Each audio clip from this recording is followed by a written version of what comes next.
മയക്കുമരുന്ന് ലഹരി mafia വ്യാപനത്തിനെതിരെ DYFI Kayamkulam block കമ്മിറ്റിയുടെ നേതൃത്വത്തിൽ ശനിയാഴ്ച വൈകിട്ട് 6 മണിക്ക് ജാഗ്രതാ പരേഡ് നടത്തും. കായംകുളം ഫയർ സ്റ്റേഷൻ സമീപത്ത് നിന്നും ആരംഭിക്കുന്ന പരേഡ് സസ്യമാർക്കറ്റ്, നഗരസഭാ ജംഗ്ഷൻ വഴി പാർക്ക് മൈതാനിയിൽ സമാപിക്കും. സംസ്ഥാന തലത്തിൽ 200 ബ്ലോക്ക് കേന്ദ്രങ്ങളിൽ ജാഗ്രതാ പരേഡ് സംഘടിപ്പിക്കുന്നതിന്റെ ഭാഗമായിട്ടാണ് കായംകുളത്തും നടത്തുന്നത്. ഡിവൈഎഫ്ഐ കായംകുളം ബ്ലോക്ക് കമ്മിറ്റിയുടെ നേതൃത്വത്തിൽ മയക്കുമരുന്ന് ലഹരി മാഫിയ വ്യാപനത്തിനെതിരെ 8-ന് ശനിയാഴ്ച ജാഗ്രതാ പരേഡ് നടത്തുമെന്ന് ഭാരവാഹികൾ വാർത്താസമ്മേളനത്തിൽ അറിയിച്ചു.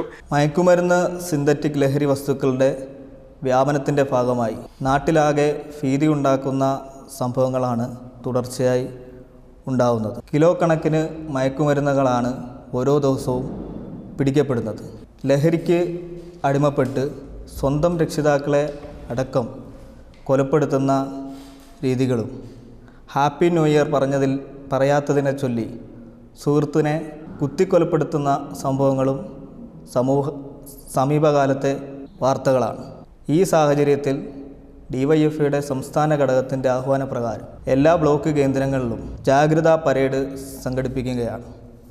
ഇതിൻ്റെ അടിസ്ഥാനത്തിൽ ഡിവൈഎഫ്ഐ കായംകുളം ബ്ലോക്ക് കമ്മിറ്റിയുടെ നേതൃത്വത്തിൽ മയക്കുമരുന്ന് ലഹരി മാഫിയ വ്യാപനത്തിനെതിരെ ഫെബ്രുവരി 8-ാം തീയതി ശനിയാഴ്ച വൈകിട്ട് 6 മണിക്ക് ജാഗ്രതാ പരേഡ് നടത്തുകയാണ്. എരുവ ഫയർ സ്റ്റേഷൻ സമീപത്തു നിന്നും ആരംഭിക്കുന്ന ജാഗ്രതാ പരേഡ് സസ്യം മാർക്കറ്റ്, മുനിസിപ്പൽ ജംഗ്ഷൻ വഴി പാർക്ക് മൈതാനിയിൽ അവസാനിപ്പിക്കും. മയക്കുമരുന്നിനെതിരെ തുടർന്നും ജനങ്ങളെ അണിനിരത്തിക്കൊണ്ട് ഡിവൈഎഫ്ഐയുടെ നേതൃത്വത്തിൽ ശക്തമായ പ്രതിരോധം സൃഷ്ടിക്കുമെന്ന് ഈ അവസരത്തിൽ പറയുക. സിന്തറ്റിക് ലഹരി വസ്തുക്കളുടെ വ്യാപനത്തിന്റെ ഭാഗമായി നാട്ടിലാകെ ഭീതി ഉളവാക്കുന്ന സംഭവങ്ങളാണ് തുടർച്ചയായി ഉണ്ടാകുന്നതെന്ന് ഭാരവാഹികൾ പറഞ്ഞു. മയക്കുമരുന്നിൻ്റെ ഒരു കേന്ദ്രമായിട്ട് കായംകുളവും ഏറ്റവും പ്രധാനപ്പെട്ട ഒരു കേന്ദ്രമായി മാറുന്നുണ്ട്. കഴിഞ്ഞ കാലങ്ങളിലൊക്കെ തന്നെ കായംകുളത്തും ഇത്തരം കേസുകൾ ഒരുപാട് റിപ്പോർട്ട് ചെയ്യുന്നൊരു പ്രദേശമാണ് കായംകുളം. ഡിവൈഎഫ്ഐ ഇതിനു മുമ്പും ഇത്തരത്തിലുള്ള സമരങ്ങൾ ഇതിൻ്റെ ഭാഗമായിട്ട് തന്നെ നടത്തിയ സംഘടനയാണ്. നമുക്കറിയാം അതിന് ശേഷവും കായംകുളത്തും ലഹരി മയക്കുമരുന്ന് കച്ചവടത്തിൻ്റെയും വ്യാപനത്തിൻ്റെയും ഒരു കേന്ദ്രമായി മാറുന്നു എന്നുള്ളൊരു സൂചന ഡിവൈഎഫ്ഐ സംബന്ധിച്ചിടത്തോളം ഞങ്ങൾക്കിടയിൽ അത് ഞങ്ങളുടെ കമ്മിറ്റികളിൽ സഹിതം ഞങ്ങൾ ചർച്ച ചെയ്തിട്ടുള്ള കാര്യമാണ്. അപ്പോൾ അതിനെതിരെ വലിയ തരത്തിലുള്ളൊരു സന്ദേശവും സമരവും സംഘടിപ്പിക്കാനാണ് ഞങ്ങൾ ശ്രമിക്കുന്നത്.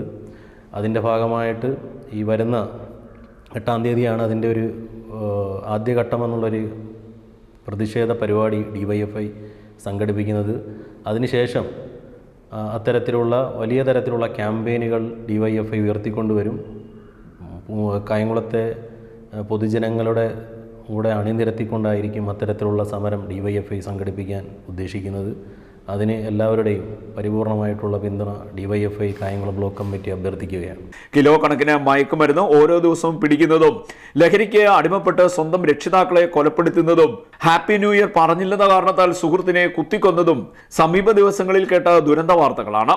ഈ സാഹചര്യത്തിലാണ് ഡിവൈഎഫ്ഐ ലഹരി മാഫിയ വ്യാപനത്തിനെതിരെയുള്ള ക്യാമ്പയിൻ നടത്തുന്നതെന്നും ഭാരവാഹികൾ പറഞ്ഞു. കായംകുളം ഫയർ സ്റ്റേഷൻ സമീപത്തു നിന്നും ആരംഭിക്കുന്ന പരേഡ് സസ്യമാർക്കറ്റ്, നഗരസഭാ ജംഗ്ഷൻ വഴി പാർക്ക് മൈതാനിയിൽ അവസാനിക്കും. മയക്കുമരുന്നിനെതിരെ തുടർന്നും ഡിവൈഎഫ്ഐയുടെ നേതൃത്വത്തിൽ ജനങ്ങളെ അണിനിരത്തി ശക്തമായ പ്രതിരോധം തീർക്കുമെന്നും ഭാരവാഹികൾ പറഞ്ഞു. വാർത്താ സമ്മേളനത്തിൽ DYFI Kayamkulam block secretary CA Akhilkumar, president Muhammad Juraij, ജില്ലാ കമ്മിറ്റി അംഗം J Minisa, block treasurer Sandeep Chandran, joint secretary S Sanuj എന്നിവർ പങ്കെടുത്തു. CDNet news Kayamkulam.